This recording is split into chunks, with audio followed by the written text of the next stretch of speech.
Everyone, আমি তোমাদের জন্য আজকে নিয়ে এসেছি 35.5 ইঞ্চ বডি মেজারমেন্ট নিয়ে একটা ব্লাউজ কাটিং করব। আমি প্রথমে কি করেছি, একটা আস্তর নিলাম। আস্তরটা আমি আমার কাছ থেকেই কাটিং করে নিয়েছি। আমার কাছেই থাকে আস্তরগুলো, আমি রাখি একসাথেই থাকে সব কিছু।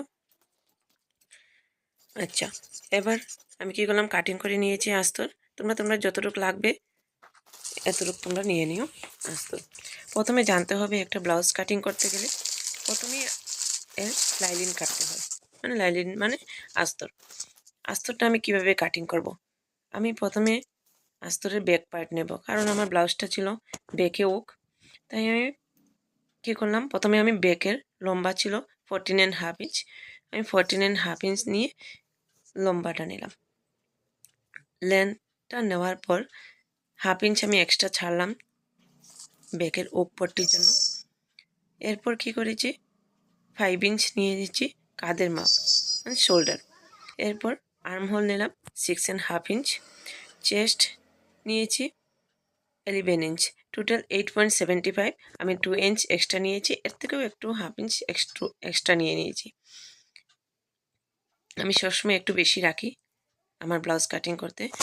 আমি যেহেতু চেস্ট এখানে 11 ইঞ্চ নিয়েছি, আমি আর ওয়েস্ট মেজারমেন্ট নিলাম না, আমি এখানে ডাইরেক্ট 10.5 ইঞ্চ কোমরের মাপ নিলাম। এবার আমি শেপ করে নিয়েছি আর্ম হোল, নেক লাইন দিয়ে দিয়েছি। এটা হবে স্কোয়ার নেক। স্কোয়ার নেকের জন্য নিচের দিকে আমি 3.5 ইঞ্চ রেখে মার্জিন করে নিলাম। মার্জিনটা স্কোয়ার শেপে তৈরি করলাম। তোমরা স্কেলের সাহায্য করতে পারো, আমি নিজের থেকে করে নিয়েছি। যার যেরকম সুবিধা হয় সেভাবেই করবে। এবার আমি কাটিং করে নিলাম ব্যাক পার্ট।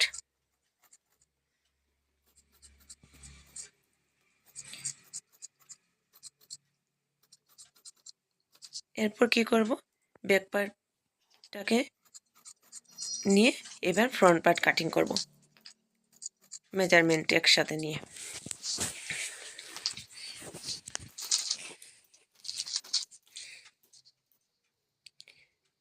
আস্তরটাকে সেটিং করছি, কোন জায়গাটাতে বসবে তোমরা দেখে নিও, কোন জায়গাটাতে বসালে ভালো হবে। কারণ যেহেতু আমার ফ্রন্ট ওপেন হবে না, ফ্রন্ট বন্ধ থাকবে, তাই আস্তরটাকে ভালো করে দেখে কাটতে হবে। এবার যে আমি 1/2 ইঞ্চ এক্সট্রা রেখেছি, এই 1/2 ইঞ্চটা বাদ দিয়ে এখানে মেজারমেন্ট দিলাম, সেম মেজারমেন্ট, লম্বাও সেম।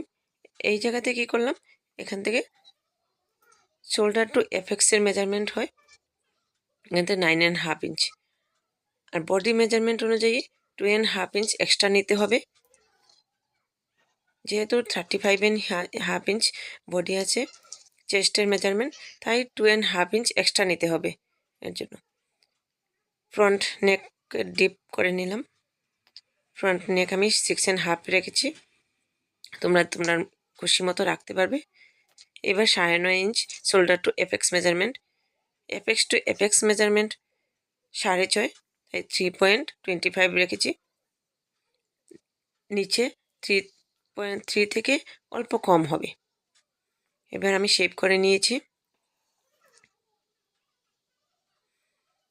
কিভাবে শেপ করলাম দেখো,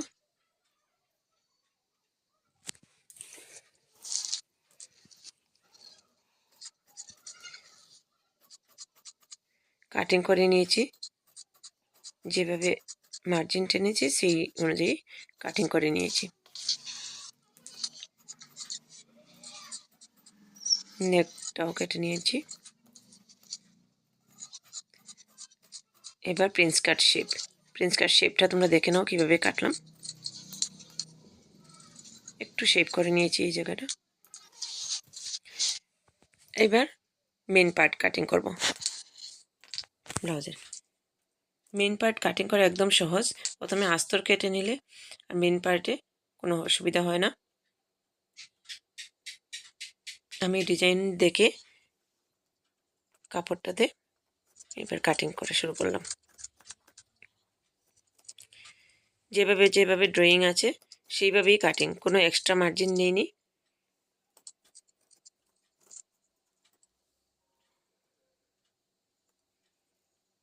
তোমাদের যদি অসুবিধা হয় পিন লাগিয়ে নিতে পারো তোমরা। সেম কাটিং হবে।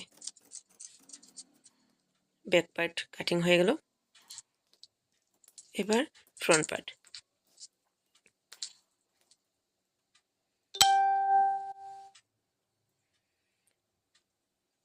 ফ্রন্ট পার্টটাও এখানে বসিয়ে আমি কাটিং করে নিচ্ছি।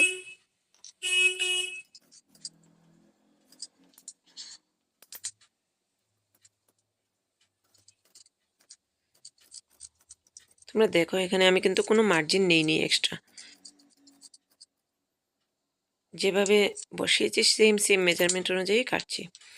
আস্তর আর মেন ক্লথ সেম।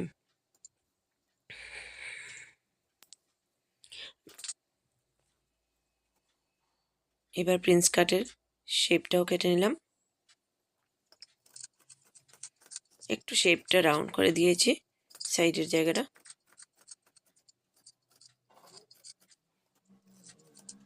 তোমরা ইচ্ছা করলে সেলাই করতে সময় এটা দিতে পারো।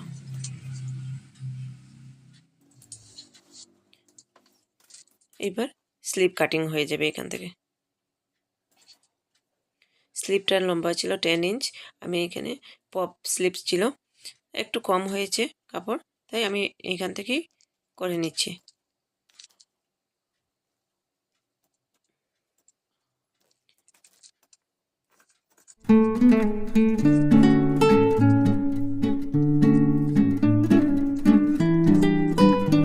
নেক্সট ভিডিওতে এটা স্টিচিং দেখাবো তোমাদেরকে, কিভাবে স্টিচিং করতে হয়, কিভাবে পপ স্লিপ তৈরি করতে হয়, সব ডিটেলস দেখাবো। এই জায়গাটা একটু জয়েন পড়েছে, তাই আমি এখান থেকে এক্সট্রা কাপড় নিয়ে জয়েন দিয়ে দিলাম।